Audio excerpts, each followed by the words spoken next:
I don't know how the quality of this talk's going to be, but I just had something on my mind. Somebody had posted about working. We have a talk out there called The Work, and many people still, and I understand, Neville says, you can't force the bridge of incidents, and this is absolutely true. When I'm talking about working, what I'm talking about is us preparing the table.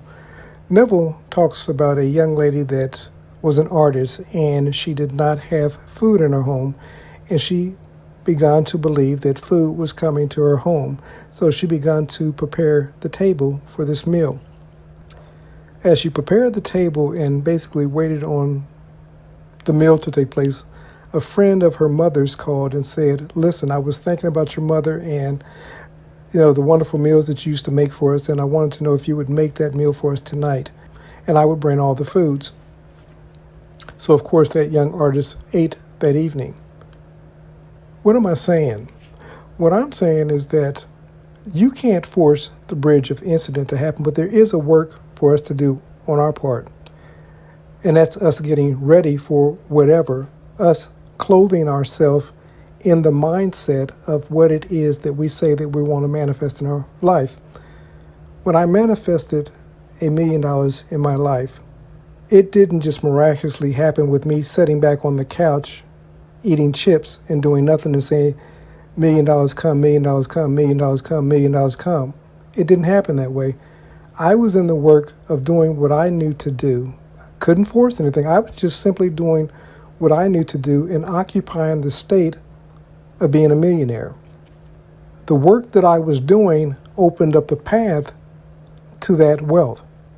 Many times we want to attract a specific person, better health, a better job, but we don't want to prep ourselves or become the person that can attract better health by changing our eating habits, by exercising, by doing what we know to do, drinking more water, something as simple as that, but taking steps in the direction of better health.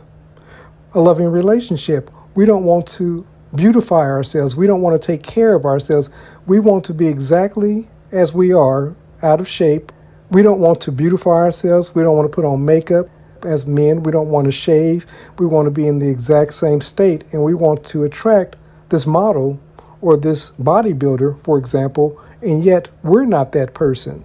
In order to attract better health, a loving relationship, more money, we have to occupy those states. We have to clothe ourselves in those states. Before Neville became a great speaker, he had to clothe himself as a great speaker, and he began to walk out, live out being a great orator. And we see the byproducts of that work. Now, he could not know the doors of the bridge of incident that would open up. We can't. No more than I could have known how the money that we had manifested in our lives was going to show up. I could have speculated on a lottery ticket or some other way, but it came by no means that I could have imagined. So my point to you, we can't know the bridge of incident. Our job is to prepare ourselves, getting ready, prepare the table, as it were, so that we can be conduits of the things that we want to receive: a loving relationship, better health, more money.